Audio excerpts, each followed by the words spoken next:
Bora lá, galera, vamos acompanhar aqui a imprensa falando sobre o empate da seleção brasileira 3-3 com a seleção da Espanha, né? O Endrick marcando gol novamente, tivemos gol do Rodrigo, lindo gol do Rodrigo, e tivemos o Paquetá marcando o golzinho no apagar das luzes, empate 3-3. O juiz tentou garfar a seleção brasileira e mesmo assim não adiantou, porque a seleção brasileira conseguiu marcar nos pênaltis o gol do empate 3-3 para a seleção brasileira. E vamos acompanhar os comentaristas falando tudo sobre o jogo da seleção brasileira, e vai deixando o seu like, se inscreva no nosso canal e ative o sininho também para você não ficar de fora de nenhuma novidade aqui no nosso canal, galera. E coloca nos comentários também quem vocês acham que foi melhor nesse jogo entre Espanha e Brasil. Deixa nos comentários aí qual foi o melhor jogador da seleção em campo. Mesmo time da estreia, mas evidentemente tem muito o que observar. E agora é Copa América, Dani.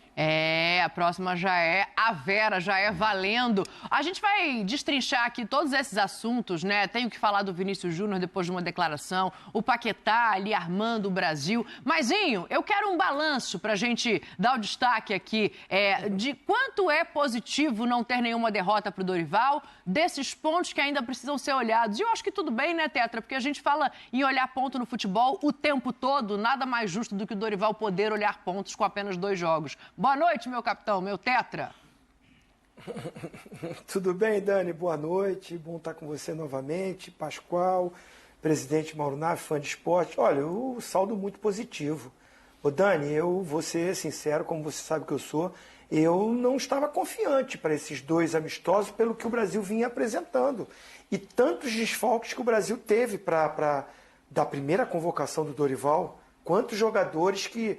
Uns que já não podiam ser convocados e outros que tiveram contusão logo depois que foram convocados. Jogadores importantes. Estou falando de Casimiro, de Marquinhos, ficando só por aí, além dos goleiros todos. Aí vem o Bento, né? Que a gente, como é que vai ser? O cara, né? Seleção, substituiu o Ederson, o Alisson. O cara, para mim, um dos melhores em campo hoje, ou se não o melhor do Brasil. Né? A gente pode enumerar vários jogadores, mas o Bento foi muito bem hoje. Estou dando um exemplo, então o saldo é positivo. Jogadores que foram convocados que me gerou alguma desconfiança e que corresponderam bem, corresponderam muito bem. O Andrés Pereira é um desses. Né? Eu realmente, quando teve a convocação, falar bem depois que o cara vai bem é uma coisa. Né? Eu estou falando que antes eu fiquei desconfiado.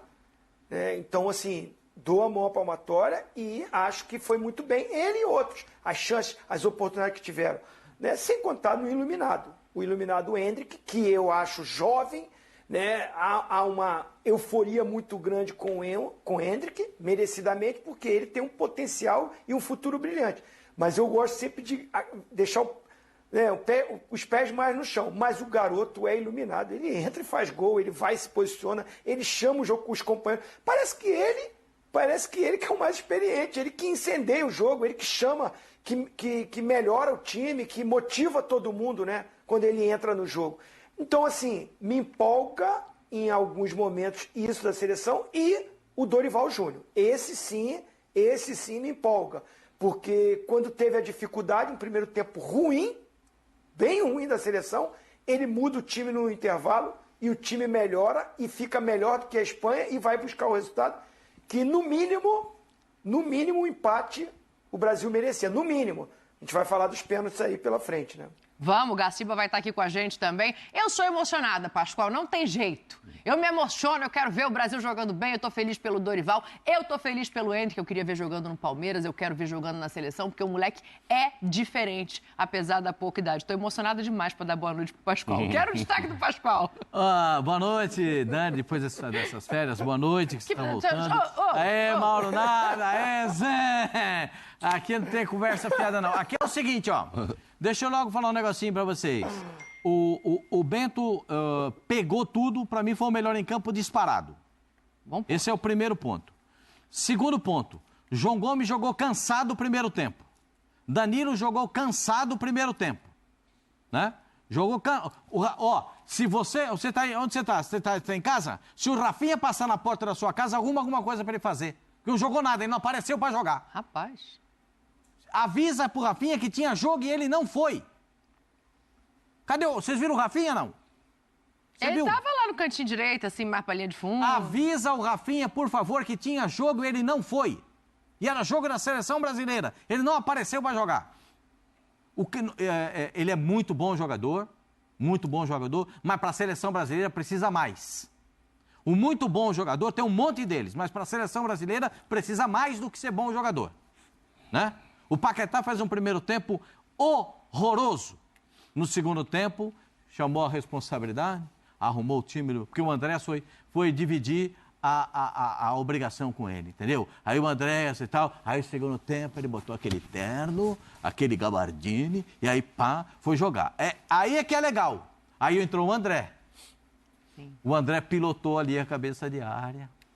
Aí como a gente tem agora uma fartura de volante. Volante, né? Antes, Douglas Luiz entrou no finzinho, que jogador. A pontos da gente se questionar sobre a transição da saída do Casemiro já mais rápido ou não. Eu estava lendo o Jornal da Espanha, tem jornais espanhóis que dizem o seguinte, por que não contratar João Gomes e Bruno Guimarães juntos?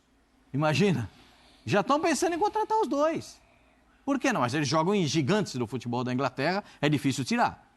Por que não? Porque o que eles jogaram hoje. Aí na frente da seleção do Brasil, aí eu vou fazer primeiro o seguinte, o Hendrick. Eu falo para vocês que quando o Hendrick chegar na Europa, ele vai ser muito melhor do que a gente imagina. Porque lá ele vai ter um pouco mais de espaço para jogar. E ninguém vai ficar toda hora dando bola. Você viu o Cucurella? Sabe o que o Cucurella fez? Ele deu um tostão na coxa do Hendrick com 0 de jogo. Vocês viram isso? Ninguém viu. O Cucurella foi lá e deu um tostão na coxa dele. Ficou lá com a perna lá enroscada, com dor na perna. Ele sentiu entendeu? Foi pancada. Aí né? a primeira bola que ele saiu em cima do Cucurella, ele deu aqui logo uma nele, um de direto no queixo e saiu por baixo fazendo a falta. Porque o moleque não é bobo de bola. Sim. O moleque é do ramo. Ele é do ramo futebol.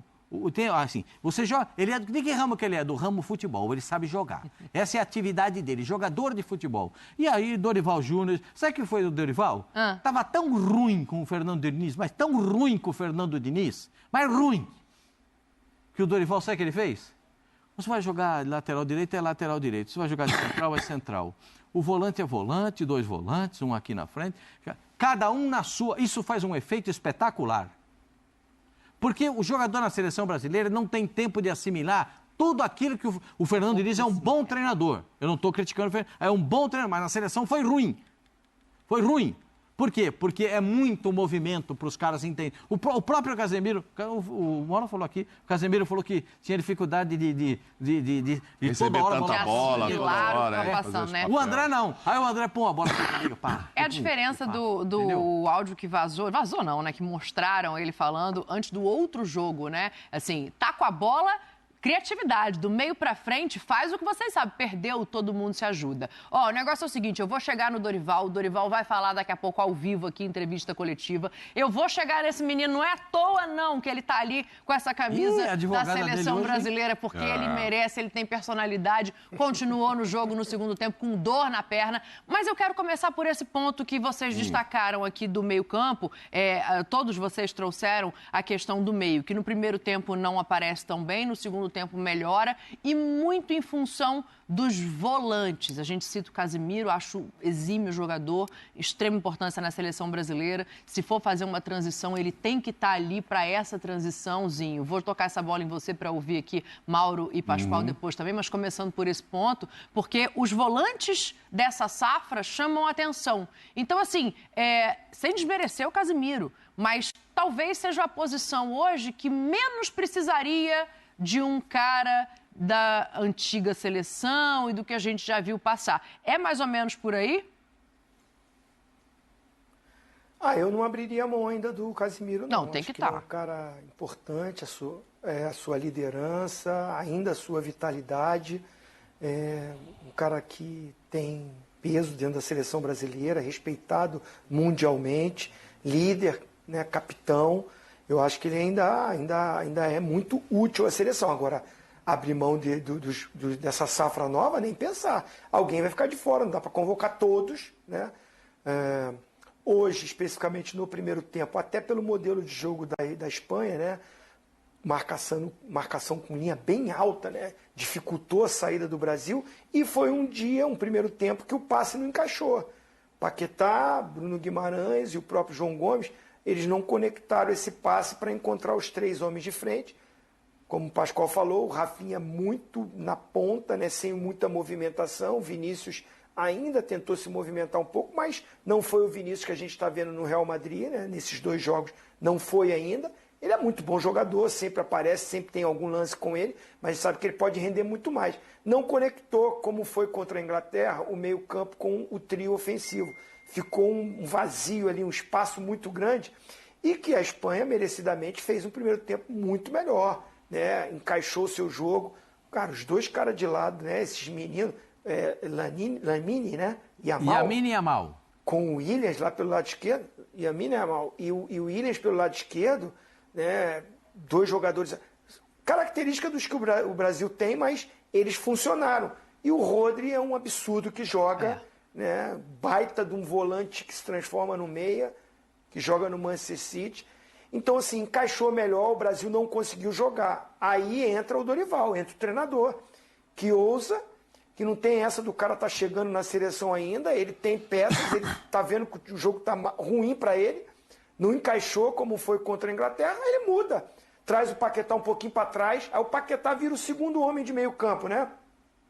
Que é versátil, sabe fazer isso, e o Andrés um pouquinho mais à frente. Então, assim, aí entra o Endrick, iluminado, que está num momento especial, né? A bola procura ele. Ó, para mim foi pênalti. De todos os pênaltis que aconteceram no jogo, o mais pênalti para mim foi o que não marcaram. A gente já vai chamar o Gaciba. Que foi no Fabrício Bruno. Pra mim foi pênalti no Fabrício Bruno. Ainda bem que não deu, que aí o moleque fez o gol. Foi gol na sequência, ainda bem. Eu já vou chamar o Gaciba, eu quero só ouvir vocês 2 sobre essa questão. O caderninho tá on hoje, hein, Pascoal? Opa, mas isso tá longe, desde as 4 da tarde que a gente se encontrou É que vocês levantaram essa bola do Casimiro e eu tava olhando aqui quem ficou fora agora desses amistosos, também por lesão, e que provavelmente estarão na Copa América. Ederson, Alisson, Marquinhos, Gabriel Magalhães, Martinelli, talvez o Casimiro, o Neymar ainda não, né? Sim. Então, assim, tem muita gente. 1, 2, 3, 4, 5, 6, 7, você puser o Neymar, 8 e tal. Então, mas se você pensar em todos esses nomes... e aí, assim, eu não sou a favor de não convocar o Casimiro, não é isso, tá? Ele tem que estar nesse grupo. Mas eu digo do ponto de vista de elenco e grupo, o que faz menos falta em posição talvez seja o volante, né? O goleiro faz muita falta. Zagueiro, por mais que, é liberal de Fabrício Bruno cumpriram a missão. Falta o goleiro? Hoje não. Contra a Inglaterra, não. Não, o Ederson é melhor que todos Pascoal, eles. Eu acho que o Ederson e o Alisson... Sim, mas é que porque o Bento joga no Atlético Paranaense. Se ele jogasse no City, ele ia ser o goleiro e o Bento que joga no Atlético Paranaense. Pois é, e quem joga no City? E aí ele ia pegar pra caramba e ia ser o destaque. Por que o City comprou o outro brasileiro e não Porque aquele é mais velho. Quando chegar na idade do 23, vai levar esse aí também. Não, tomara. Não estou falando mal do Bento, não. Mas acho que os outros ainda são melhores. E acho que desses 8 ou 10 que ficaram de fora e outras posições, aí você vai convocar só 23, não sei se Copa América vai ser 26. Então você imagina, mas olha, agora tinha o Casimiro, eu trago de volta, mas então eu não vou. Ou o André... Ou o João eu vou mandar embora, eu não vou levar, porque eu não vou levar os 3, ou não vou levar o Douglas Luiz. É pesado, não é fácil escolher. Ninguém vai tirar da mas lista o Bruno agora, vamos botar como um segundo volante. Pensando ali na volância. Mas o João também, né? O João também é segundo. Mas tá ali, todo mundo joga de primeiro, né? Ali, né? Quem foi o primeiro? É ele. Então, assim, é difícil. Não sei até onde vai a vida do Casimiro, não. Essa moçada é boa. Eu acho assim, traz uma Copa América, agora traz. Vamos ver como é que é, tal, titular, porque tem todo um passado ainda, é uma primeira competição oficial do técnico, etc. e tal. Mas a chance dele ir perdendo espaço é grande. Sim. E ele precisa jogar muito lá na Inglaterra para justificar que o tragam, porque realmente tem muito talento aí, sim. Você tem razão, é uma posição que o Brasil pode... Agora, tem que ganhar experiência, todos eles. Mas estão todos muito bem cotados. Talvez na seleção, e aí não é um privilégio deles, não joguem ainda o que jogam nos clubes. A gente vive falando isso. E tivemos outro exemplo hoje do Vinícius, o próprio Bruno, que tinha ido bem contra a Inglaterra, já não foi hoje. O Rafinha disse que vai parar com um caminhão de dinheiro, estão ouvindo falar, mas não foi bem. Acho até que ele é pouco acionado. Nesse jogo onde tem Rodrigo e Vinícius, o jogo fica muito pela esquerda. Sim. Porque o Rodrigo se junta ali e sai boa jogada. Né? E sai boas jogadas dos dois, aí eventualmente se vira uma bola pro Rafinha. Mas quando vira lá, ele tinha que resolver mais. Mas enfim, tem umas dores de cabeça para resolver até essa convocação do Dorival, por ter talentos para as mesmas posições. Eu acho que não imaginava que ele ia ficar com o Wendel nos 2 jogos na lateral esquerda. Pensei que ele pudesse dar uma mexida ali, mas hoje ele precisou mexer muito no meio-campo. E, claro, colocar o Wendel no ataque. De mexer, talvez, né, jogo, mas... E aí tirou o lateral direito, no caso tirou o Danilo. Eu pensei que hoje permaneceria... Mas o Danilo já tinha falado do cansaço e tal, então eu já imaginava que essa direita fosse ser mexida também. E talvez por ela ter que ser mexida. O Endrick é uma entrada quase que, entre aspas, obrigatória, né? E o meio-campo que não estava bom, ele mudou muitos. Aí talvez tenha ficado sem opção de mudar o lado esquerdo. Pascoalzinho, a gente já vai. Galera, é isso aí, né? Alguns jogadores da seleção não jogaram bem. Danilo, Rafinha também não fez um bom jogo. O Wendel também um futebol bem abaixo também do esperado, né, na seleção brasileira. O próprio Bruno Guimarães também não jogou assim tão bem, né? Um jogador que tem sido muito falado na Europa. Mas a seleção brasileira, na minha opinião, tem uma cara totalmente diferente. É a cara do Dorival. Em 2 jogos a gente já pode falar que é a cara do Dorival, porque é uma seleção que joga muito simples. Até os jogadores falam isso. Cada um tem que fazer o que sabe fazer melhor. Entendeu? Não tem esse negócio de ficar mudando o posicionamento, ficar inventando, entendeu? Improvisando, não dá certo. Eu falo isso há muito tempo, o negócio de ficar improvisando não dá certo. Não dá certo. Você tem que levar o jogador que joga e não querer tirar a característica do jogador. Se o cara tá jogando no clube tão bem de uma forma, por que ele vai chegar na seleção e ele vai ter que reaprender a jogar de outro jeito? Não dá. Não dá. A seleção não é clube. O clube você ainda consegue fazer, mas na seleção eu acho um pouco complicado. E hoje o Dorival também teve muita estrela e sabedoria também de fazer as substituições, né? Eu gostei, deu oportunidade a alguns outros jogadores também, né? O Andrés entrou novamente, entrou muito bem, Andrés Pereira. O Paquetá não estava jogando muito bem no primeiro tempo, eu achei o Paquetá um pouco apagado, mas depois da entrada do Andrés Pereira, que dividiu um pouco o meio-campo, a seleção brasileira melhorou bastante. Né, tanto que a seleção conseguiu fazer o gol no final do jogo, né, conseguiu o gol nos pênaltis e o árbitro prejudicou, na minha opinião o árbitro prejudicou porque deu um pênalti para a Espanha que não existiu, e com isso, né, a seleção estava perdendo 3-2 e no finalzinho teve um pênalti e o Endrick queria até bater, o Paquetá ia dar a bola, não sei se o Dorival falou que era para o Paquetá bater, mas o Endrick não pipoca, um jogador de 17 anos, chama a responsabilidade, está o tempo todo tentando incendiar o jogo. Isso daí, na minha opinião, é muito importante, uma característica que eu acredito que é muito positiva para a seleção. E eu acredito que a seleção brasileira vai ter o Endrick futuramente como titular. Ele está um passo à frente de alguns jogadores, porque mais uma vez ele marcou o gol e mais uma vez ele vai ser repercussão na Europa. Principalmente jogando contra a Espanha, vai ser o jogador do Real Madrid, então todo mundo já está de olho no Endrick, que no meio da temporada, no início da temporada europeia, ele já vai estar presente no Real Madrid, né, e provavelmente ele já chega para poder ficar no time principal, não vai ter esse negócio de time B, não vai chegar, como ele é jogador já de seleção, vai chegar, vai ter oportunidade no time principal. Claro que não vai chegar sendo titular, mas deve ser um jogador que vai ser muito útil para o Real Madrid nessa temporada de 24 para 25, né, do futebol europeu. Né, é isso aí, seleção brasileira empata 3-3 e Dorival segue sem perder na seleção brasileira.